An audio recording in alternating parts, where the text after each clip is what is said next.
El recuerdo de las manos de mi abuela Elena es lo primero que me viene a la mente cuando pienso en mi niñez.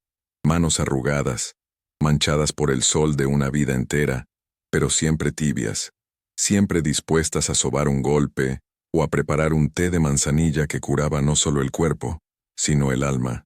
Vivíamos juntas en una casita modesta en las afueras de Guadalajara, un refugio de adobe y tejas rojas que olía a tierra mojada y a las flores que ella cuidaba con devoción.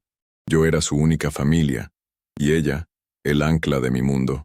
Desde que mis padres se fueron al norte y jamás volvieron, Elena fue mi todo, mi madre, mi padre, mi maestra y mi confidente. Me enseñó a leer con los cuentos que inventaba, a cocinar con los secretos que su propia abuela le había heredado, y a ser fuerte con el ejemplo de su propia vida, una vida de trabajo duro y una fe inquebrantable. Pero había una sombra en su pasado, un rincón oscuro que jamás se atrevía a iluminar. Ese rincón tenía un nombre: Tepic. «Nunca vayas a Tepic, mija», me decía. Su voz, normalmente un arrullo suave, se volvía un susurro frágil y cortante. «Ese lugar está maldito para los nuestros. Prométemelo, Sofía. Júrame que nunca pondrás un pie en ese pueblo». Y yo se lo juraba, cada vez. ¿Cómo podría negarle algo a la mujer que me había dado todo? Veía el terror genuino en sus ojos, una tormenta de dolor antiguo que empañaba su mirada habitualmente serena. No entendía la razón, y cada vez que intentaba preguntar, ella cambiaba de tema o se encerraba en un silencio impenetrable, sus manos ocupadas en tejer o desgranar maíz, como si el movimiento pudiera ahuyentar a los fantasmas. Para mí, Tepic era solo un nombre en un mapa, un lugar sin rostro ni significado más allá de la prohibición de mi abuela. Mi vida estaba en Guadalajara, trabajando como contadora en una pequeña empresa, ahorrando lo poco que podía para asegurarme de que a Elena no le faltara nada en su vejez. Los años pasaron, y la promesa se convirtió en una costumbre, una ley no escrita que regía mi geografía personal. Todo cambió una mañana de martes, cuando el sol apenas se asomaba y el aire todavía olía a rocío. Elena no se levantó a su hora habitual. La encontré en su cama, pálida, con la respiración entrecortada.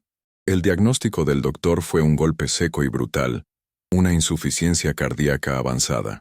Necesitaba un tratamiento costoso, medicamentos que nuestras finanzas apenas podían soñar con cubrir y, eventualmente, una cirugía en una clínica especializada, quizás incluso una de esas famosas en Houston, si queríamos tener alguna esperanza. El mundo se me vino encima. El miedo, frío y paralizante, se instaló en mi pecho. Por primera vez en mi vida, sentí que el amor y el trabajo duro no eran suficientes. Necesitábamos un milagro. El milagro, o lo que parecía serlo, llegó 3 días después en un sobre amarillento con un sello oficial de Nayarit. Era una carta de un notario público de Tepic, un tal licenciado Ramiro Morales. Con un lenguaje formal y enrevesado, la carta informaba del fallecimiento de un pariente lejano de mi abuela y de una herencia que me correspondía como única descendiente directa. La herencia consistía en una propiedad antigua en el centro del pueblo y una suma de dinero considerable que había estado congelada en una cuenta bancaria por décadas. Leí la carta 3 veces. Mis manos temblaban. La cantidad mencionada no solo cubriría el tratamiento de Elena, sino que nos aseguraría una vida sin preocupaciones. Era la respuesta a mis plegarias, la luz al final de un túnel que se había vuelto insoportablemente oscuro. Pero había una condición, una trampa cruel del destino. Para reclamarla debía presentarme personalmente en Tepic. Le oculté la carta a mi abuela. ¿Cómo podía decirle que nuestra única salvación se encontraba en el corazón de su más grande terror? Durante días, luché con mi conciencia. La promesa que le hice pesaba como una losa de concreto sobre mi corazón. Su voz resonaba en mi cabeza. «Júrame que nunca pondrás un pie en ese pueblo». Pero luego veía su rostro frágil, su lucha por cada bocanada de aire, y la balanza se inclinaba. La lealtad a mi promesa chocaba con la lealtad a su vida. ¿Qué era más importante? ¿Mantener una palabra dada en la ignorancia? ¿O luchar por la mujer que me lo había dado todo? La mente me decía a mí misma, es un campo de batalla donde se libran las guerras más importantes. Y en la mía, el amor por mi abuela estaba ganando. Tomé una decisión. Iría a Tepic. Sería un viaje rápido, de entrada por salida. Reclamaría la herencia, firmaría lo que tuviera que firmar y volvería antes de que ella tuviera tiempo de extrañarme. Le dije que tenía un viaje de trabajo urgente, una auditoría en Puerto Vallarta. Una mentira blanca, me justifiqué, una mentira por una causa mayor. Empaqué una pequeña maleta, metiendo la carta del notario en un bolsillo secreto junto con mis ahorros. Antes de irme, me senté al borde de su cama. Ella dormitaba, su pecho subiendo y bajando con dificultad. Le acaricié la frente apartando un mechón de cabello plateado. «Todo va a estar bien, abuela», le susurré. «Te lo prometo». Y esa promesa, a diferencia de la otra, sentí que podía y debía cumplirla. El autobús nocturno a Tepic salió de la central de Guadalajara justo a la medianoche. Mientras la ciudad se desvanecía en la oscuridad, un nudo de aprensión se formó en mi estómago. No era solo la culpa por romper mi juramento, era una sensación extraña, un presentimiento de que no estaba viajando hacia una solución, sino hacia el origen del miedo de mi abuela, y que, de alguna manera, estaba a punto de descubrir por qué Tepic era un lugar del que nunca debía haber sabido. El motor del autobús zumbaba como un lamento monótono, llevándome inexorablemente hacia la oscuridad, hacia el pueblo prohibido que guardaba los secretos y, esperaba, la salvación de mi familia. El viaje en autobús fue una larga duermevela, marcada por el traqueteo constante y las luces de pueblos desconocidos que aparecían y desaparecían como luciérnagas en la negrura de la noche. Mi mente era un torbellino de pensamientos. ¿Y si la herencia era un error? ¿Y si era una estafa? Cada escenario posible desfilaba ante mí, desde el más optimista hasta el más catastrófico. Pero debajo de la ansiedad financiera, persistía la pregunta fundamental. ¿Qué pasó en Tepic? ¿Qué pudo haber sido tan terrible como para marcar a mi abuela de por vida, para convertir el nombre de un pueblo en un veneno en sus labios? Recordé fragmentos de conversaciones, suspiros ahogados cuando algún programa de televisión mencionaba a Nayarit. Ella siempre decía que nuestra familia, los Álvarez, era originaria de Guadalajara, pero la carta del notario sugería raíces más profundas en esa tierra prohibida. El amanecer me sorprendió pintando el cielo de tonos naranjas y puros sobre un paisaje de campos verdes y montañas azules en la distancia. El aire se sentía diferente, más húmedo, cargado con el olor de la vegetación exuberante. Cuando el letrero de «Bienvenidos a Tepic» apareció en la carretera, mi corazón dio un vuelco. Era un lugar real, de carne y hueso, no solo un fantasma en las historias de mi abuela. La central de autobuses era un hervidero de actividad matutina. Vendedores de tejuino y café de olla pregonaban sus productos, mientras la gente iba y venía con una prisa tranquila. A primera vista Tepic parecía un pueblo como cualquier otro. Normal, agradable, incluso. Caminé por las calles del centro, observando la arquitectura colonial, las plazas arboladas y la imponente catedral con sus 2 torres de cantera. La gente me sonreía al pasar. No había nada visiblemente siniestro, nada que justificara el pánico en los ojos de Elena.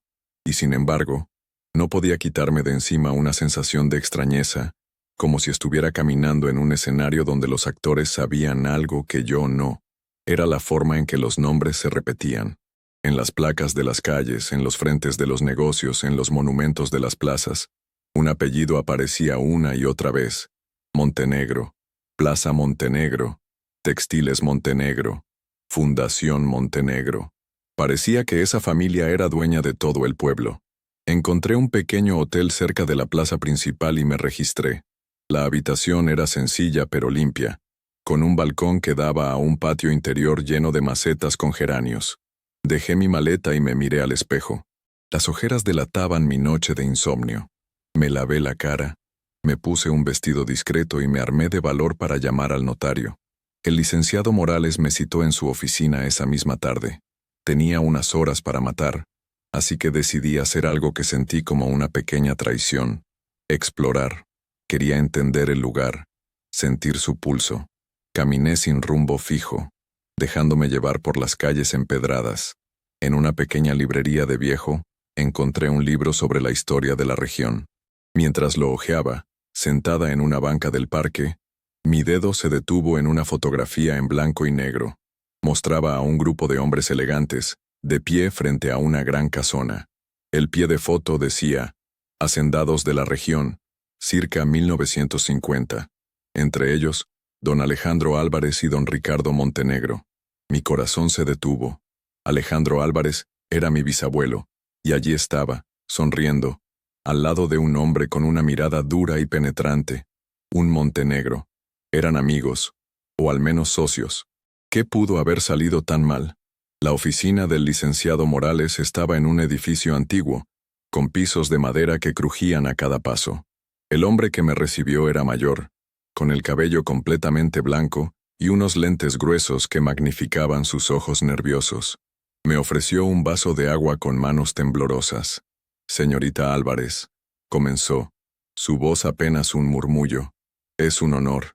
Su familia fue muy importante en este pueblo. Sacó un expediente abultado. La herencia es legítima. La propiedad conocida como la Casona del Sol y los fondos en el banco. Todo está en orden. Sentí una oleada de alivio que casi me hizo llorar. Pero hay complicaciones, continuó, y el alivio se desvaneció tan rápido como había llegado. La casona ha estado bajo el cuidado de la familia Montenegro durante más de 60 años. Y ellos no son de los que sueltan lo que consideran suyo.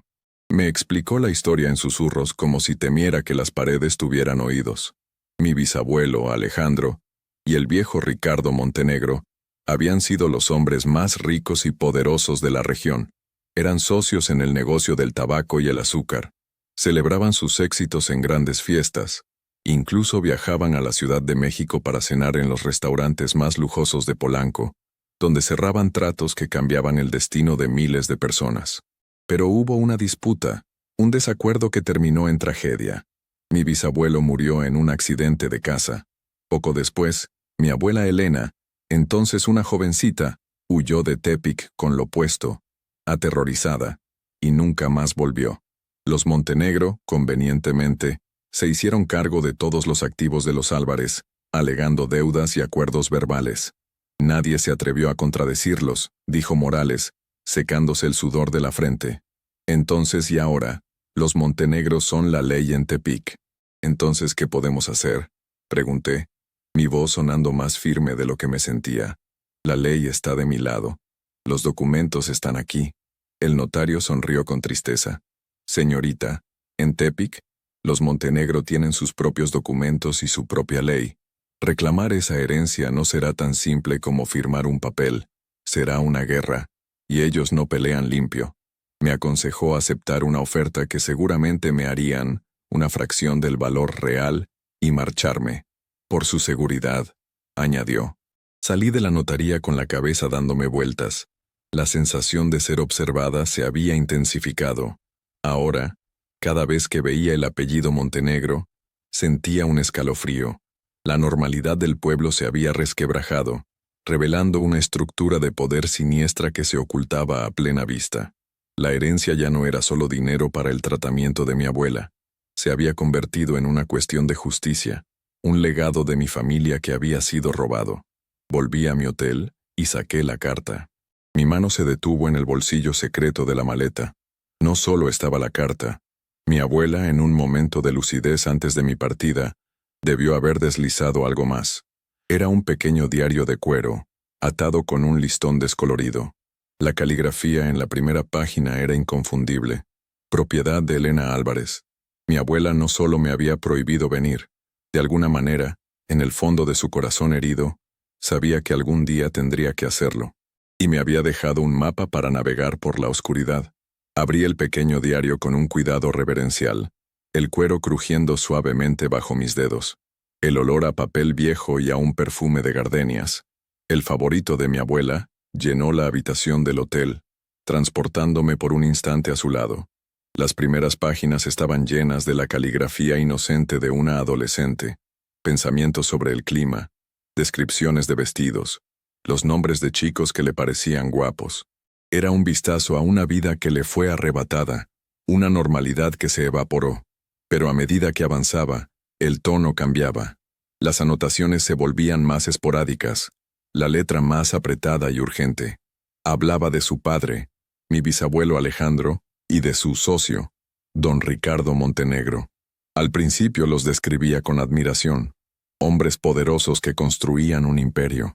Mencionaba las fiestas en su casa, la Casona del Sol, celebraciones fastuosas con chefs privados traídos desde la capital, donde el dinero y el poder fluían como el champán. Pero luego, la oscuridad comenzó a filtrarse en las páginas. Papá está preocupado, escribió una noche. Ricardo le ha pedido que firme unos papeles que no entiende. Dice que es para proteger las inversiones, pero el abogado de papá, el señor Vega, le aconsejó que no lo hiciera. Hay algo en la mirada de Ricardo que me da miedo. Es como la de una serpiente antes de atacar. Unas páginas más adelante, la tragedia. Papá ha muerto. Dicen que fue un accidente en el campo, que su escopeta se disparó sola. Pero yo no lo creo. Anoche lo oí discutir con Ricardo por teléfono. Papá gritaba sobre una traición, sobre tierras robadas. Las últimas entradas eran un torbellino de pánico y dolor. Ricardo Montenegro vino a la casa hoy, con sus hombres. Le dijo a mamá que ahora todo era suyo, que mi padre le debía una fortuna. Nos mostró unos papeles firmados. La firma de papá no parecía la suya. Nos dio 24 horas para irnos. Mamá lloraba, suplicaba. Él solo sonreía. Esa noche, el señor Vega, nuestro abogado, desapareció. Su esposa dijo que se fue de viaje. Nadie lo ha vuelto a ver. La última entrada me heló la sangre. Tengo que irme. Mamá me ha dado todo el dinero que pudo esconder. Me voy a Guadalajara, con la tía Inés. No puedo quedarme aquí. Ricardo me mira de una forma que me enferma. Anoche, mientras empacaba, lo vi desde mi ventana. Estaba en el jardín, con sus hijos y otros hombres importantes del pueblo. Estaban quemando algo en una hoguera. Parecía un ritual. Cantaban y reían. Quemaban los libros de contabilidad de mi padre y un retrato suyo. Fue al amanecer. La luz anaranjada hacía que sus rostros parecieran máscaras de demonios. Jamás olvidaré esa imagen. Jamás olvidaré lo que le hicieron a mi familia. Tepic es su reino. Un reino construido sobre cenizas y mentiras. Y yo, Elena Álvarez, juro que algún día, la verdad saldrá a la luz. Cerré el diario, mi corazón latiendo con furia y dolor. El miedo de mi abuela ya no era un misterio. Era una herida abierta, una historia de traición y violencia que había sido enterrada por más de 60 años. El accidente, los papeles falsificados, el abogado desaparecido, el ritual macabro al amanecer, todo encajaba. Los Montenegro no solo habían robado una fortuna, habían destruido una familia y se habían apoderado de un pueblo entero a través del miedo. Mi misión había cambiado. Ya no estaba aquí solo por el dinero. Estaba aquí por Elena, por mi bisabuelo, por la justicia que les fue negada. Me di cuenta de que el consejo del licenciado Morales de tomar el dinero y correr era el más sensato, pero también el más cobarde. No podía hacerlo. No después de leer las palabras de mi abuela. Sentí una nueva determinación, una claridad de propósito que silenció mi miedo. Como decía Napoleon Hill, un propósito definido es el punto de partida de todo logro. Y mi propósito ahora era claro como el agua: exponer a los Montenegro y reclamar lo que era nuestro. Sabía que no podía hacerlo sola. Necesitaba aliados, por pocos y temerosos que fueran. Mi primer pensamiento fue buscar a los descendientes del abogado desaparecido, el señor Vega. Quizás ellos sabían algo. Quizás guardaban algún rencor o alguna prueba. Pasé el día siguiente en los archivos municipales y en el registro de la iglesia, buscando registros de nacimientos y defunciones. Descubrí que el señor Vega tuvo un hijo, quien a su vez tuvo una hija, una mujer de mi edad llamada Isabel Vega. Trabajaba como bibliotecaria en la biblioteca pública del pueblo. Encontré a Isabel esa misma tarde, ordenando libros en una estantería polvorienta. Era una mujer de aspecto serio, con unos ojos inteligentes y tristes. Al principio, cuando me presenté y le mencioné el nombre de mi bisabuelo, se puso a la defensiva. «Esa es historia antigua», dijo bruscamente. «Es mejor dejar a los muertos en paz». Pero yo insistí. Le hablé de mi abuela, de su diario, de la injusticia que había sufrido su abuelo. Vi un destello de algo en su mirada, una curiosidad mezclada con un miedo profundamente arraigado. «Hablemos en otro lugar», susurró mirando a su alrededor. Nos encontramos más tarde en un café discreto en las afueras del pueblo. Le mostré el diario de mi abuela. Mientras leía las páginas que describían la desaparición de su abuelo, sus manos comenzaron a temblar. Mi abuela siempre dijo que no se fue de viaje, dijo en voz baja. Dijo que los Montenegro se lo llevaron. Lo amenazaron para que guardara silencio sobre los negocios de los Álvarez. Cuando se negó, simplemente, lo borraron. Isabel me contó que su familia había vivido bajo la sombra de los Montenegro durante generaciones, siempre con cuidado, siempre en silencio. El miedo era un veneno que se transmitía de padres a hijos. Todo el mundo en Tepic sabe la verdad, confesó, pero nadie se atreve a hablar. Controlan la policía, los jueces, los políticos. Son intocables, pero no lo serán por mucho tiempo, dije, sintiendo una convicción que me sorprendió a mí misma. Mi abuela escribió sobre un ritual al amanecer, donde quemaron los libros de contabilidad de mi padre. ¿Sabes si todavía hacen algo así? Isabel palideció. La gente lo llama la quema del alba. No es algo público. Es un evento privado que don Ricardo celebra cada año en el aniversario de la fundación de su imperio. Invita a sus aliados más cercanos a su hacienda. Dicen que es una demostración de poder, un recordatorio para todos de quién manda y de lo que les pasa a los que se oponen. Se rumorea que queman documentos que podrían incriminarlos renovando su pacto de silencio y lealtad. Una idea audaz y peligrosa comenzó a formarse en mi mente. ¿Cuándo es?, pregunté. En 2 días, respondió Isabel, su voz apenas audible. Al amanecer. En ese momento, supe lo que tenía que hacer. No podía enfrentarlos en un juzgado corrupto. No podía ganar con abogados y papeles. Tenía que exponerlos en su propio terreno, revelar su ritual secreto al mundo. Necesitaba una prueba irrefutable, algo que rompiera el muro de miedo que habían construido alrededor de Tepic. Necesitaba entrar en la hacienda Montenegro durante la quema del alba. Isabel me miró como si estuviera loca. Es un suicidio, Sofía. La hacienda está vigilada como una fortaleza. Tal vez, respondí, mi mente trabajando a toda velocidad, planeando, visualizando. O tal vez, es la única oportunidad que tenemos de hacer justicia. Le pedí ayuda. Ella conocía el pueblo, la gente, los puntos débiles. Después de una larga pausa, en la que pareció sopesar décadas de miedo contra una chispa de esperanza, asintió lentamente. Mi primo trabaja en el servicio de catering que contratan para el evento, dijo. Quizás él pueda ayudarnos a entrar. La alianza estaba forjada. 2 mujeres, nietas de hombres traicionados, unidas por un deseo de justicia.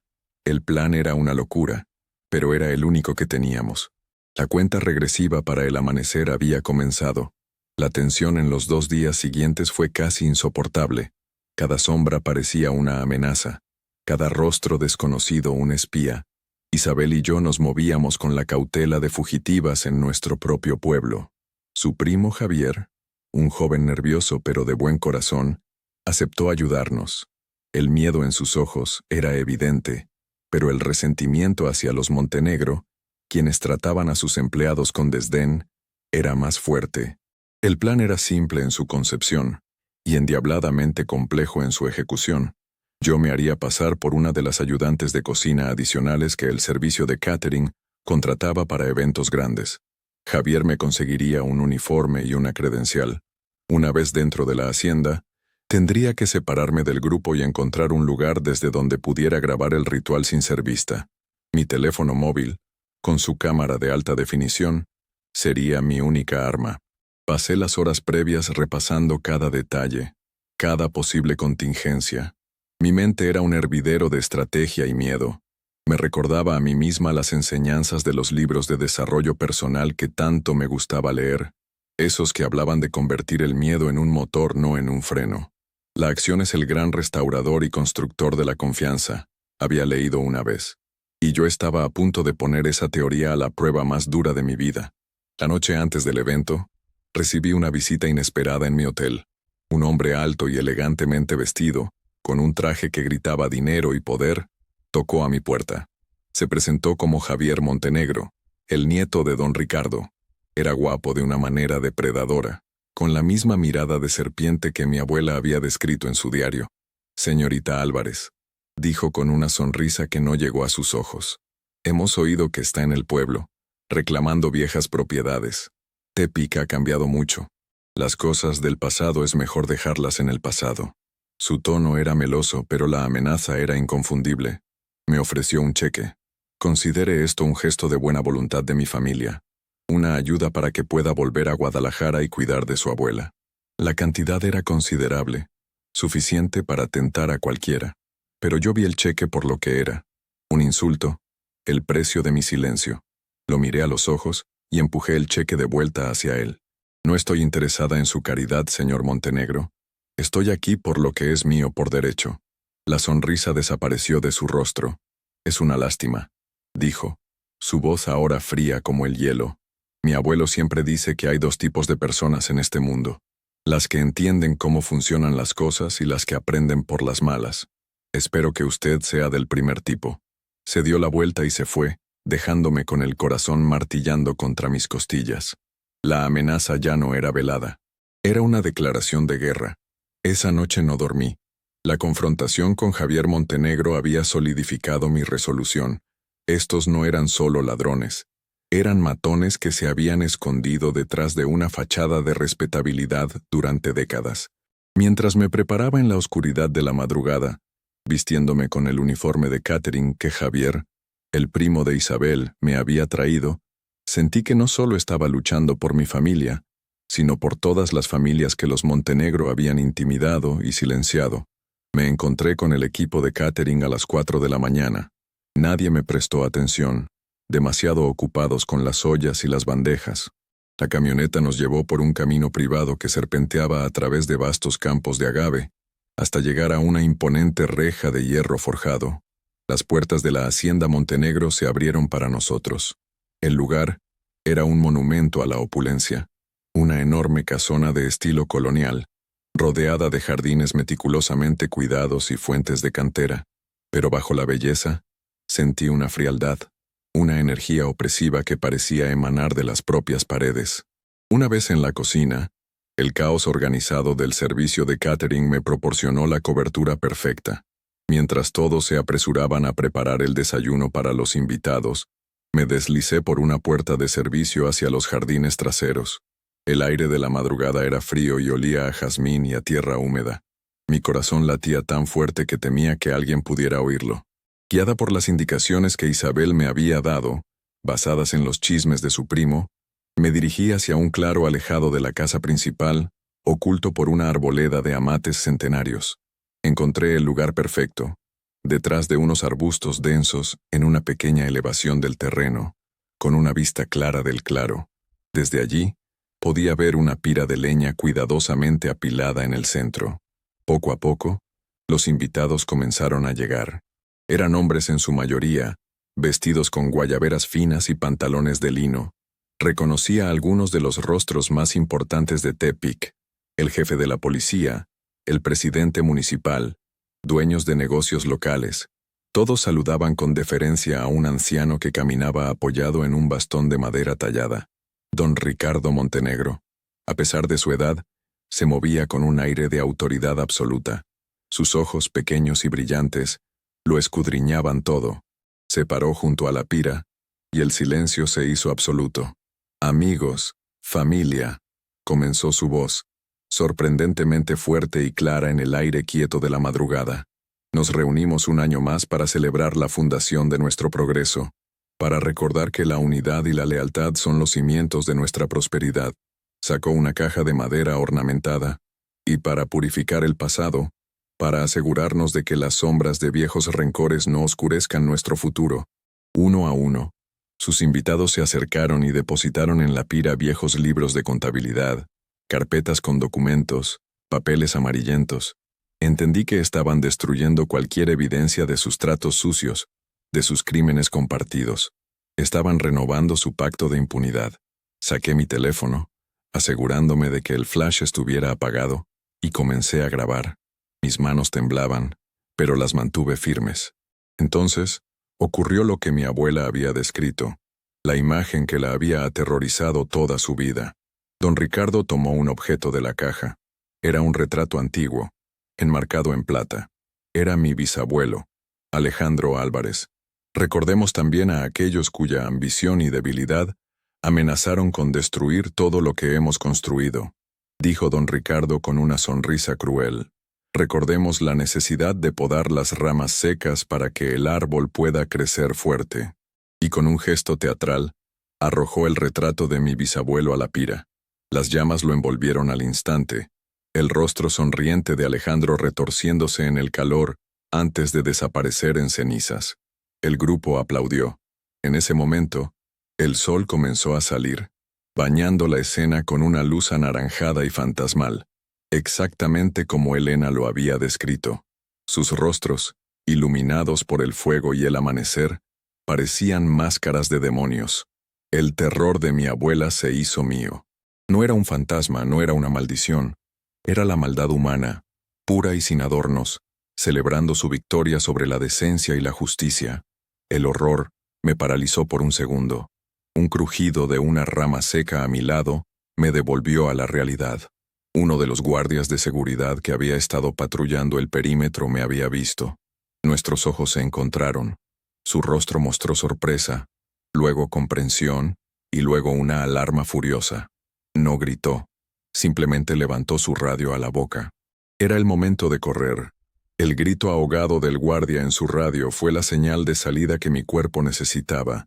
El instinto de supervivencia se apoderó de mí, ahogando el terror y el asco. Me di la vuelta y corrí, sin pensar, solo moviéndome, abriéndome paso a través de la maleza que arañaba mis brazos y mi cara. Detrás de mí, oía los gritos, las órdenes confusas, el sonido de hombres corriendo tras de mí.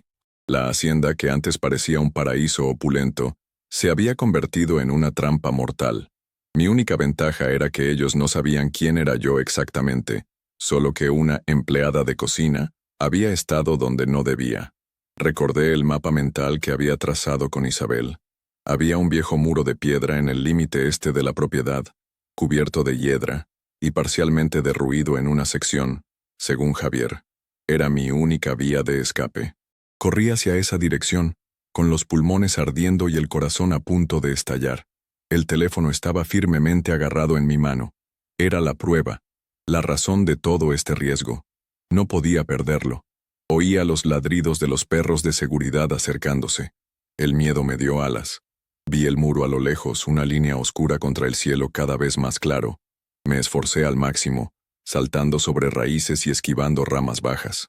Llegué a la sección derruida, un montón de rocas sueltas que ofrecían un punto de apoyo precario. Trepé desesperadamente, mis uñas rompiéndose contra la piedra. Cuando llegué a la cima, miré hacia atrás. Vi a Javier Montenegro, el nieto, liderando la persecución. Su rostro estaba desfigurado por la rabia. «Atrápenla», gritaba. Me dejé caer al otro lado del muro, aterrizando bruscamente sobre la hierba húmeda, y seguí corriendo sin mirar atrás. Estaba en los campos de agave que rodeaban la propiedad. Corrí entre las hileras de plantas espinosas, tratando de mantenerme oculta. Sabía que no podía volver al pueblo. Mi cara ya estaría descrita a todos los secuaces de los Montenegro. Tenía que llegar a la carretera principal, la que llevaba fuera de Tepic. Isabel y yo habíamos acordado un punto de encuentro de emergencia. Una pequeña capilla abandonada a unos 5 kilómetros de la hacienda, justo al lado de la carretera. Rezaba para que ella estuviera allí. Caminé y corrí durante lo que parecieron horas, manteniéndome fuera de la vista de los caminos de tierra, siguiendo la línea de la carretera a distancia. Finalmente, vi la silueta de la capilla. Isabel estaba esperando dentro de su viejo coche, el motor en marcha. Abrí la puerta y me derrumbé en el asiento del copiloto, jadeando, cubierta de arañazos y barro. «¿Lo tienes?», preguntó, su rostro pálido de preocupación. Asentí, mostrándole el teléfono. «Lo tengo todo», susurré. El viaje de regreso a Guadalajara fue un borrón de adrenalina y agotamiento. Isabel insistió en llevarme, diciendo que Tepic ya no era seguro para ninguna de las dos. Cada coche que nos adelantaba nos hacía saltar del susto. No nos relajamos hasta que vimos las luces de Guadalajara en el horizonte. Lo primero que hice fue hacer varias copias de seguridad del video. Lo subí a la nube, lo guardé en un disco duro y lo envié por correo electrónico a una cuenta segura que había creado para este propósito. La prueba estaba a salvo. Al día siguiente, contacté a una amiga de la universidad, Ana, que ahora era una periodista de investigación de renombre en un periódico nacional en la Ciudad de México. Le conté la historia, desde el diario de mi abuela hasta el video del ritual. Al principio, se mostró escéptica, pero cuando le envié el video, su tono cambió. «Dios mío, Sofía», dijo, su voz llena de asombro. «Esto es dinamita pura. Con esto podemos acabar con ellos». Ana y su equipo trabajaron con una rapidez y profesionalismo que me dejaron impresionada. Verificaron cada detalle, buscaron antecedentes, conectaron los puntos. Mientras tanto, yo me dediqué a cuidar a mi abuela. Cuando volví a casa la encontré débil pero estable. Le conté una versión editada de mi viaje, diciéndole solo que había logrado asegurar la herencia y que pronto tendríamos el dinero para su tratamiento. No quería perturbarla con los detalles de lo que había visto, no hasta que todo hubiera terminado. Una semana después, la historia estalló. El periódico de Ana publicó el reportaje en su portada, con el titular «El Imperio de Miedo, el pacto secreto de los Montenegro». El artículo incluía capturas de pantalla del video, extractos del diario de mi abuela y un análisis detallado de las décadas de corrupción y control que la familia había ejercido sobre Tepic. El video completo fue subido a su sitio web y se volvió viral en cuestión de horas. El escándalo fue nacional. Las autoridades federales, presionadas por la opinión pública y la evidencia irrefutable, no tuvieron más remedio que intervenir. Las oficinas de los Montenegro fueron allanadas. Sus cuentas bancarias, incluidas las que tenían fondos de procedencia dudosa, fueron congeladas. Don Ricardo y su nieto Javier fueron arrestados, junto con el jefe de policía y el presidente municipal de Tepic. El muro de silencio se derrumbó. La gente del pueblo que había vivido con miedo durante tanto tiempo comenzó a hablar. Surgieron testimonios de extorsión, de despojo de tierras, de intimidación. La investigación sobre la muerte de mi bisabuelo y la desaparición del abogado Vega fue reabierta. El imperio construido sobre cenizas comenzó a desmoronarse. Con las cuentas de los Montenegro congeladas y sus activos bajo investigación, el camino legal para reclamar la Casona del Sol y la herencia de mi familia se despejó. El licenciado Morales, ahora valiente y locuaz, se encargó de todo el papeleo. Meses después, recibí los títulos de propiedad y el acceso a los fondos que mi bisabuelo había dejado. El dinero era más que suficiente. Pude llevar a mi abuela a una de las mejores clínicas cardiológicas del país. Le hicieron la cirugía que necesitaba y lentamente comenzó a recuperarse. Su fuerza vital, que parecía haberse estado apagando, volvió a brillar. Un día, cuando ya estaba más fuerte, la senté y le conté toda la verdad. Le leí su propio diario y le mostré el artículo del periódico. Lloró, no de tristeza, sino de liberación. Las lágrimas lavaron 60 años de miedo y dolor. «Lo hiciste, mija», me dijo, tomando mi mano con la suya, que ahora se sentía más firme. «Le devolviste la voz a tu bisabuelo. Hiciste justicia. No volví a Tepic. No todavía. Quizás algún día lo haga. Para ver la Casona del Sol, no como un monumento a la tragedia, sino como un símbolo de resiliencia. Isabel me llama de vez en cuando. Me dice que el pueblo está cambiando, que la gente se siente libre por primera vez en generaciones. Ella se ha convertido en una líder comunitaria, ayudando a otros a reclamar lo que les fue robado. Juntas, habíamos demostrado que la verdad, por muy profundamente que se entierre, siempre encuentra la forma de salir a la luz, y que el valor de una sola persona, impulsado por el amor y un propósito justo, puede derribar imperios. Mi abuela y yo seguimos viviendo en nuestra casita en Guadalajara, pero ahora todo es diferente. Ya no hay sombras en sus ojos, ya no hay nombres prohibidos. La paz ha vuelto a nuestro hogar, una paz ganada con esfuerzo, una paz que demuestra que, aunque el mal puede reinar por un tiempo, la justicia, al final, siempre amanece. Gracias por llegar hasta el final de esta reflexión. Si estás leyendo esto, quiero que sepas que no estás solo. Ahora, te invito a un momento de calma. Voy a compartir una oración. No importa tu religión. sino tu fe. Una oración pensada para ayudarte, para abrazar a todos los que en silencio luchan, sienten, esperan. Solo cierra los ojos un instante y deja que estas palabras te acompañen. Ten fe, todo va a estar bien. Orar, encenderse por dentro. Hay dolores que nadie ve, dolores que no gritan, no sangran, pero pesan como un velo sobre los hombros.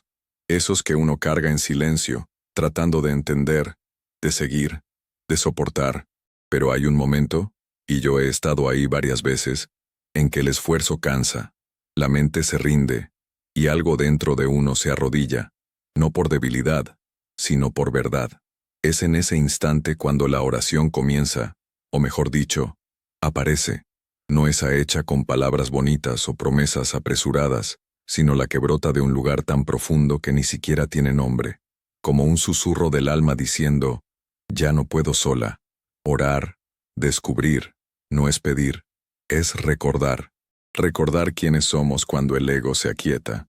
Recordar que la vida también late en lo invisible, que hay un centro en nosotros donde todo descansa, y que, aunque por fuera todo parezca derrumbarse, ese centro permanece.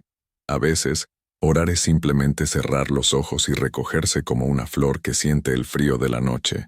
Es permitir que una presencia suave nos envuelva, no como magia, sino como sustento, como quien dice sin prisa, aquí estoy, incluso ahora. La oración, o la súplica, no cambia el mundo, pero cambia a quien ora. No evita los dolores, pero transforma la forma en que atravesamos cada uno de ellos. Nos da una mirada más tierna, un corazón menos endurecido, un paso más firme, incluso en la oscuridad. Es como si, por un instante, el alma flotara por encima del tiempo y regresara al cuerpo con más paz.